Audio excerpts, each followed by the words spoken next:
আসসালামু আলাইকুম। আমি আজকে পঞ্চম শ্রেণীর 12 পৃষ্ঠা থেকে 1-1 নং সমস্যা নিয়েছি।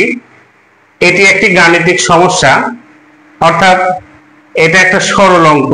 চার প্রক্রিয়া সম্পর্কিত সমস্যাবলী থেকে এই সরল অঙ্কটা আমি নিয়েছি।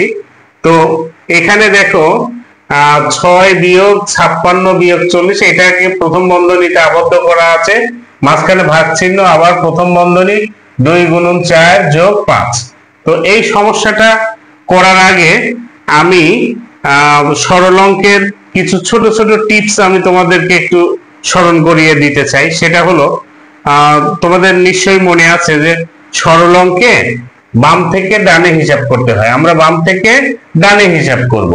এরপরে সরল অঙ্কে যদি যোগ বিয়োগ গুণ ভাগ এই চারটা প্রক্রিয়া থাকে, তাহলে তোমরা কি করবে?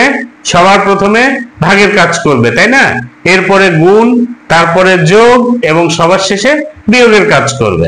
আবার সরল অঙ্কে যদি বন্ধনী প্রতীক থাকে, বন্ধনী প্রতীক তিনটা নিশ্চয়ই তোমাদের মনে আছে, প্রথম বন্ধনী, দ্বিতীয় বন্ধনী এবং তৃতীয় বন্ধনী। তো এই তিনটা বন্ধনীর মধ্যে প্রথমে প্রথম বন্ধনী, অবশ্যই বন্ধনীর ভেতরের কাজ আগে করবে। তো বন্ধনীর ভেতরের কাজ আগে করতে হলেও আগে প্রথম বন্ধনীর কাজ, এরপরে দ্বিতীয় বন্ধনী, তারপরে তৃতীয় বন্ধনীর কাজ। এইভাবে তোমরা সরল অঙ্ক করবে।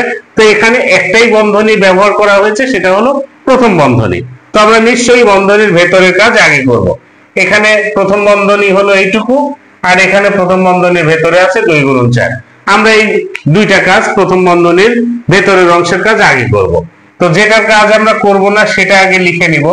6 বিয়োগ, এরপরে দেখো প্রথম বন্ধনীর মধ্যে আছে 56 - 40। তো 56 থেকে যদি 40 বিয়োগ করো, তাহলে তোমরা নিশ্চয়ই 16 পাবে। তারপরে কি প্রতীক আছে? ভাগ, ভাগ দিব আমরা। এরপরে এখানে প্রথম বন্ধনীর মধ্যে আছে 2 × 4। তো আমরা যদি 2 × 4 করি, 4 × 2 = 8, এরপরে যোগ 5। ঠিক আছে, আমাদের দেখো প্রথম বন্ধনীর কাজ শেষ হয়ে গেছে। আর যখন বন্ধনীর কাজ শেষ হয়ে যাবে তখন আমরা বন্ধনী উঠায় ফেলবো। ঠিক আছে, আমরা এখানে বন্ধনী উঠিয়ে ফেলেছি। এখন দেখো, তোমরা ভালো করে লক্ষ্য করো, খেয়াল করে দেখো, এখানে আছে বিয়োগ প্রতীক, এখানে ভাগ, তারপরে আছে যোগ। এই তিনটা প্রতীকের মধ্যে কার কাজে আমরা আগে করব? তোমরা নিশ্চয়ই মনে রেখেছো যে প্রথমে আমরা ভাগের কাজ করব। ভাগ প্রতীকটা ব্যবহার করা হয়েছে 16 এবং 8 এর মাঝখানে। আমরা এই দুইটা সংখ্যার ভাগ আগে ভাগফল নামাবো।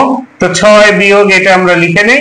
এখন 16 কে যদি 8 দিয়ে ভাগ করা হয়, তাহলে 8 × 2 = 16, 2 পাবো আমরা, যোগ 5। এখন কি কি প্রতীক আছে দেখো, বিয়োগ এবং যোগ। তো বিয়োগ আর যোগের মধ্যে তোমরা নিশ্চয়ই জানো যে যোগের কাজে আমরা আগে করব। তো যোগ আছে কোনটা? 6 যোগ 5, এই দুইটা যোগ, আর 2 হলো বিয়োগ, আমরা এটা শেষে লিখব। এখন যদি 6 আর 5 যোগ করি, 6 × 5 = 11, বিয়োগ 2, সবার শেষে বিয়োগ প্রতীকের কাজ। 11 থেকে 2 বিয়োগ করলে 9। তাহলে এই সরল অঙ্কটা আমরা সমাধান করে ফলাফল পেলাম 9। বুঝতে পেরেছো তোমরা? নিশ্চয়ই খুব সুন্দরভাবে বুঝতে পেরেছো। তোমরা বাড়িতে একটু চর্চা করবে, দেখবে যে সরল অঙ্ক এমন কিছুই না, তোমাদের কাছে খুব সহজ মনে হবে।